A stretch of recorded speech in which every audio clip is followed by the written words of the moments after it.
I'm Alison Gutman, and I'm a stay-at-home mom. I'm Ted Gutman. I work at Surgeon. We have 2 daughters who are both in high school, and we have another dog of our own, Dale, who is 5.5. My name is Tim Static. This is my wife, Gail. Our family composes of 3 girls, 2 dogs, 2 cats, and a horse elsewhere. So we got a lot going on, but we love it.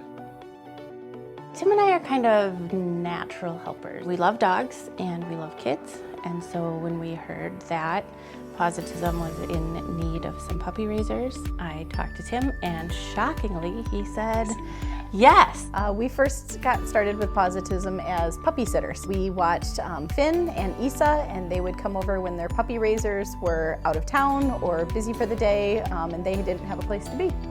Sure nice to have a rental puppy for the weekend. Yes. I don't know that I had much for expectations, so initial conversations are really helpful because it just kind of explained what our role is. Well, as puppy raisers, our job is really to master all those home skills. Sleeping in a crate, potty training, waiting for your dinner before you are going to eat. All those commands are things that we work on every single day. It's been neat where literally he's just part of the family. Like that's our role, is just to get used to some of our chaos and craziness. You're not making extra field trips to get different experiences. It's just, we just want to be used to what life will be with a family, and then we can provide that. As puppy raisers, Harry will go with us to the dentist. He'll go with us to the hairdresser, things like that. So we work on basic commands there too, going under while we're waiting, in a reception area. It's not just at home, but it's those places that he goes with us also. It's really far from the training classes. It's the basic things that allow those dogs to function in life. Get him used to our normal lives. Whatever our lives are, that's what he's a part of. He comes to church with us every Sunday, and that has just been such a fun experience. Even for our church family, they just look forward to seeing him every time we bring him to church. In fact, if we show up to church without him, we get questions about where he is and why he hasn't come.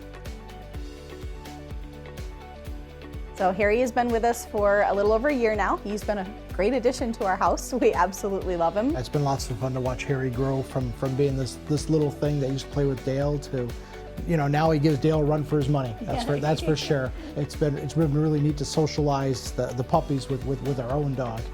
I think they've learned a lot from our own dog too, the routines that we have in place in our house for our kids and our dogs. New puppies that come and stay with us, they just kind of fall right in place and they learn the routines that our own dogs have, and then it's just kind of seamless. We have 2 dogs. When Halo first came in, Finn, our lab, did go on strike for a couple of days. He would not sit by me, and so the first time that they played together, we were very excited. And now the 2 of them are inseparable. They are laying together all the time. They play together all the time, and we are honestly more worried for Finn when Halo leaves than we actually are for the girls.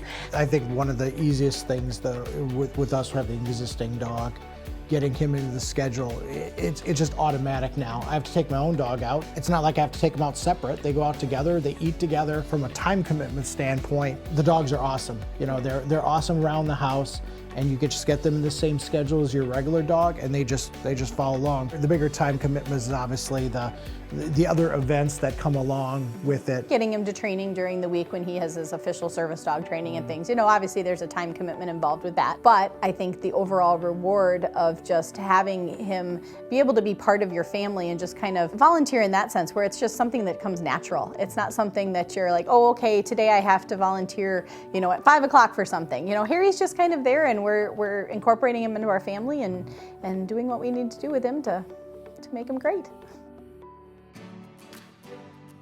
We have, from the very beginning, made it very clear that Harry is not our dog and that we are just his first family, getting him ready for his forever family. I think with that one, it was setting the expectations with the kids. These dogs eventually have to be perfect, and we need to treat things on a daily basis like that. So I think it was more so hurdles on training our kids on the responsibility we have, raise him in a way that he can fulfill his job. Put these good behaviors in place, and it's expectation across the family. The girls actually will help take them out, feed them. Our youngest daughter actually comes during the summertime and goes swimming with the dogs. All the hours that they spend working with the dogs, they can in turn count too for their volunteering that they do for school and church and different activities. So it's nice for them to have something different too. It's fun to hear them explain, hey, we're raising a service dog, and that's how we volunteer. That's been a really neat thing to share with our kids. So no, we've had no costs out of pocket. So Pawsitism pays for Harry's food. They provided us with everything that he needs from a basic, perspective as far as his food, his leashes. His first day, we had 1 or 2 duffel bags just full of stuff, so toys and treats. And when Halo runs out on food, which is like, food is his favorite thing in the world, there's always food ready for us. Everything has really been provided, unless we feel like buying him something extra, which is our choice to do, because we like to spoil. Pawsitism pays for everything. If there is something that ever has come up that I do need for him and that's not readily available, I've been able to go buy it, and then Pawsitism will reimburse me right away for it. And then all of their vet care is taken care of as well. The number one question that we get is, how are you ever going to let them go? I always say it is a lot easier to think about when you see the impacts that they have on the kids. A lot of times, I guess, when you volunteer, it's hard to see the end result of what you're volunteering for, or it's very short-lived. You go, you volunteer, then you come home, and that was great. This, it is a commitment. It's a very large commitment. But what you get in return is huge.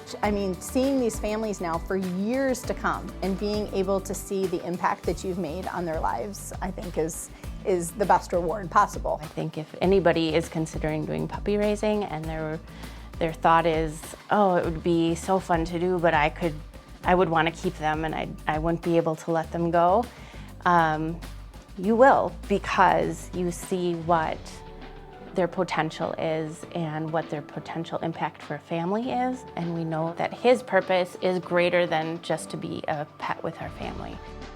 The gift of puppy raising extends from the moment that you get that puppy to the moment that you let him go, and to the family that is going to receive that dog. Because as we've had him, it seems like every person that he comes in contact to is touched in some way. People see how little of a thing you can be doing and how great of an impact that it has. That you just raising this puppy touches more than just the family it ends up being with. It touches a whole community, and it's just neat to be part of that.